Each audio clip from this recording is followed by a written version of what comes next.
अस्सलामुअलैकुम वरहमतुल्लाहि वबरकातुहू। दोस्तों, मेरा नाम है मुख्तार आलम और आप देख रहे हैं मेरा यूट्यूब चैनल मुल्क मिल्लत मीडिया। दोस्तों, आज की इस वीडियो में मैं बताने वाला हूँ हज़रत हारिस महासबी रहमतुल्लाहि अलैहि की दुआ। तो चलिए शुरू करते हैं।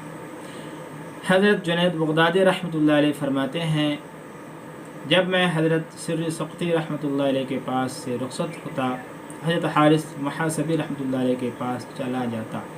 एक दिन हज़रत सिर्र सख्ती रहमतुल्लाहि अलैहि ने मुझसे पूछा, तुम यहाँ से कहाँ जाते हो? मैंने अर्ज़ किया, हज़रत हारिस महासबी रहमतुल्लाहि अलैहि की खिदमत में। आप रहमतुल्लाहि अलैहि ने फरमाया, ठीक है, तुम इनसे इल्म व अदब ज़रूर हासिल करो, मगर उन्हें इल्मुल कलाम से जो रग़बत है और उनकी जो मनाज़रे की आदत है उससे ख़ुद को महफूज रखना। हज़रत जुनैद बगदादी रहमतुल्लाहि अलैहि फरमाते हैं कि एक रोज़ हज़रत हारिस महासबी रहमतुल्लाहि अलैहि से रुखसत होने लगा तो आप रहमतुल्लाहि अलैहि ने मुझे दुआ दी, अल्लाह अज़्ज़ व जल तुम्हें हदीस का कामिल बनाए और फिर सूफ़ी बनाए और तुम्हें पहले सूफ़ी फिर मुहद्दिस बनने से महफूज रखे। अल्लाह पाक से दुआ है कि अल्लाह पाक हम सुनने से ज़्यादा हम सबको अमल की तौफ़ीक़ अता फ़रमाए।